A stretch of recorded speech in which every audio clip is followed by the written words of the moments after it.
Hi everyone, welcome to the second part of the video on postmodernist views and views opposed to secularisation. We just looked at how within this spiritual marketplace, particularly New Age movements appear to have emerged, and according to some theorists such as Lyon and Cusack and Harvey Leger, these have replaced traditional religions, and so the arguments against secularisation are misguided and too generalised to argue that religion has simply disappeared. Instead, it's taken a new form. So let's have a look at some of the other arguments to support those ideas. Firstly, we've got Lyon's idea of Jesus in Disneyland. Now, we've seen previously how Bryman would argue that the Disneyfication of religion is essentially a way of trivialising religion, making it a joke, making it seem less serious, and diluting it of its traditional message, so much so that it simply becomes a consumerist product that appeals to a mass market and really loses its inherent religious nature. According to Lyon, instead, actually, all the Disneyfication of religion demonstrates is simply that religion has changed its form, that it's moved, it's relocated, or as Lyon would say, become disembedded.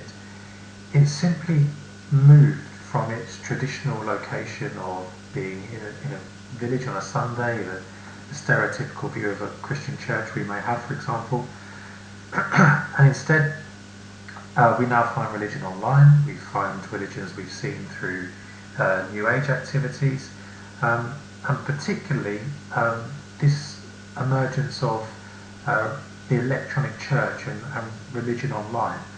Now here, Hammond argues that religion has moved itself into this sphere now where it's being consumed online and by a younger, more technological savvy population. That religion hasn't declined, again, as the general theme is for these arguments, but has simply moved. And so you will see, for example, religious groups working within social media. They might be on Facebook, on Twitter, or Instagram, for example, to appeal to a new market, appeal to this spiritual marketplace that we've already identified. And now people don't have to even leave the comfort of their home, as David would say, with believing without belonging. Now, alongside that, we've got here Lyon's view that religion can be accessed anywhere, and it's available to this online audience. So what we have now is cyber religion. We have online religion and religious organisations promoting themselves, selling themselves, and putting their message out there on these online forums. Lyon would argue that religion has entered the sphere of consumption, but instead of seeing this as a way in which religion simply becomes a product to be consumed, as Bryman argued in his view of Disneyfication of religion, instead it's about opening up choice. And again, this fits in nicely with the argument of a spiritual marketplace such as the one Ruth puts forward. For Lyon, he would agree that traditional religion, Christianity, Islam, Judaism, etc., have all seen a decline of attendance and affiliation, but it doesn't mean that religion is dying. It doesn't mean that secularisation is taking place and that religion is being removed from the public sphere. Instead, there's a greater sense of individualism. There is more options and choice for individuals, and particularly young individuals, to create a sense of identity for themselves from these options. Very similar to the argument of spiritual shoppers, as we've already seen. There's a nice contrast here to Weber's argument previously about the disenchantment of the world due to the process of rationalisation.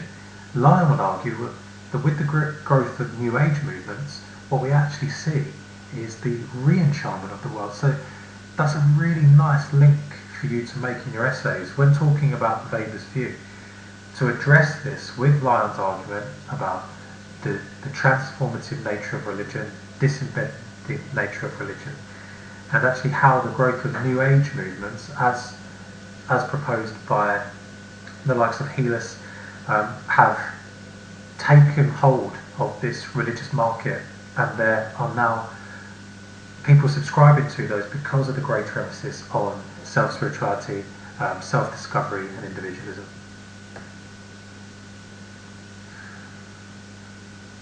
The rise of New Age movements and holistic spirituality as a whole has led to a spiritual revolution, the postmodernists would argue, the likes of Helis and Woodhead, who conduct their research in Kendal, in Cumbria, and find that there's been this growth in what they call the holistic milieu. In other words, there's an environment, an atmosphere, in which New Age movements are emerging and in which people are becoming increasingly engaged with them.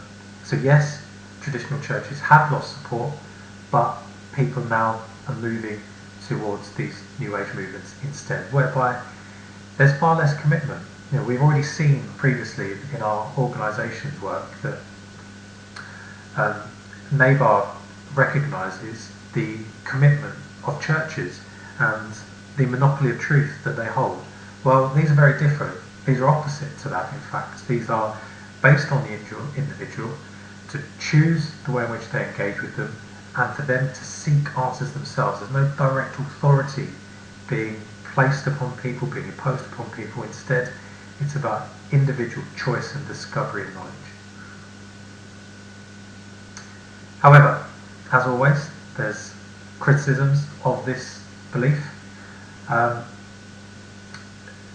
Clearly, as we've already seen, the rate in which these two things go hand in hand, the decline of traditional religion, the uptake of New Age movements, is not a balanced equation.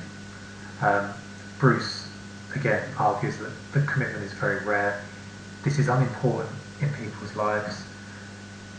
This is something they dip in and out of, and it may be that they go to yoga, it may be that they go to their meditation classes and belong to these groups, but in fact it doesn't mean that belief or even any sort of religious belief is central to people's lives here.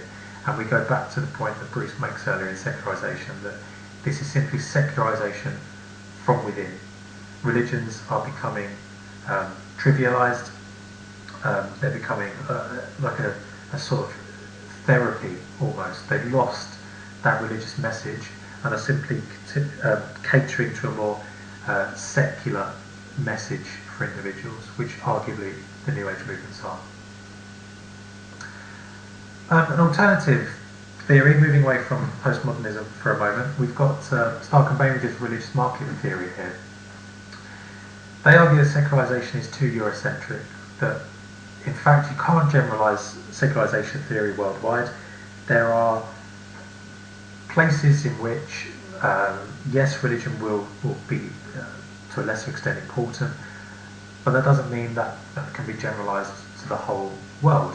And actually what happens for them is that religion moves in cycles. Sometimes it's important, other times it might experience a lull and people won't be as engaged, but then the cycle will continue. And it's actually the job of religions to engage people, to be there, to sell their product, to become attractive to people, because fundamentally, and this is the real basis of their theory, people will naturally always be religious. They will always seek, for example, as we've already seen, compensators. The poor will seek compensators.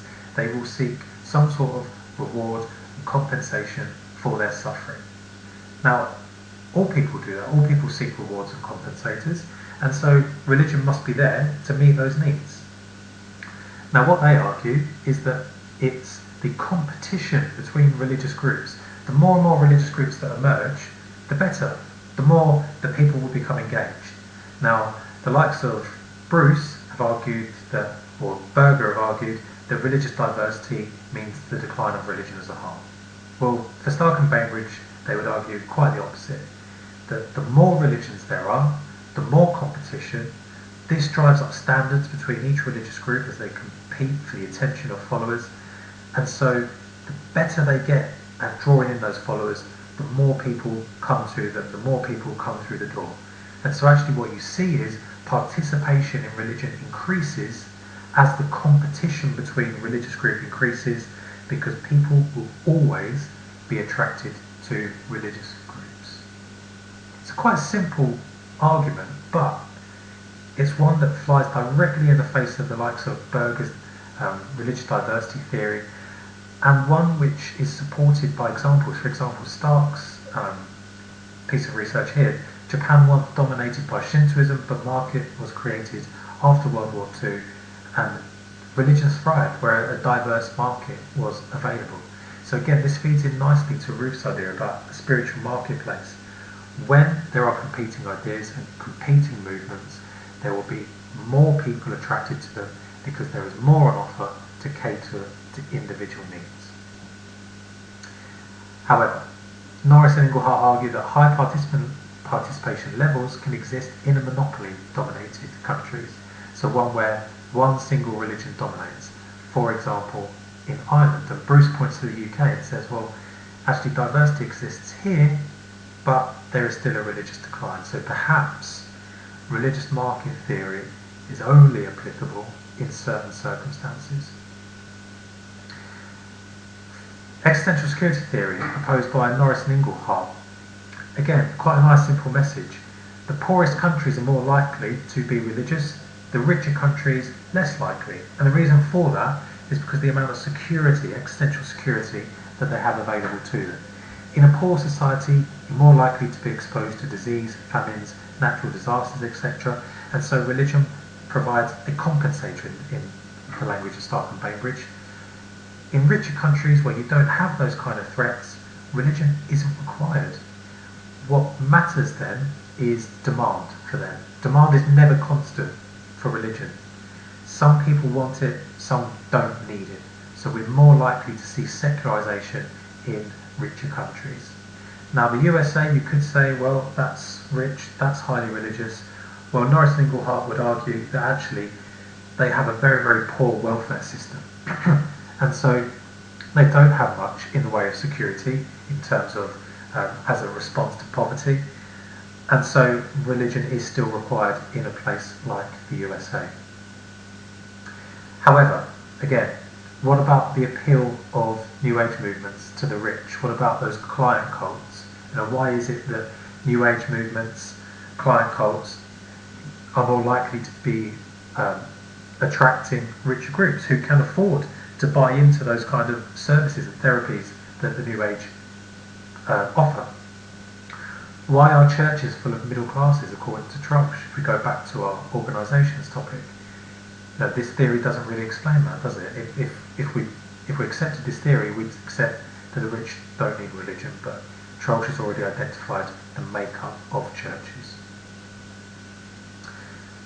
That's the end. That's it. There are the main theories that you will need for secularisation. Now I encourage you to read through your textbooks, read the additional materials that you've also been given. Certainly as a basis, as an overall foundation of knowledge, these theories will help you to answer questions on New Age movements, on organisations, and of course on the secularisation topic. You may find that in particular 10-mark questions address all of those things in one question. So you need to be confident enough, for example, to be able to argue, why does globalisation affect religious belief? Why are New Age movements affected by that? These things are always overlapping, and so by learning this properly, you should be able to apply it to any given exam question on this topic. Okay, thanks for listening.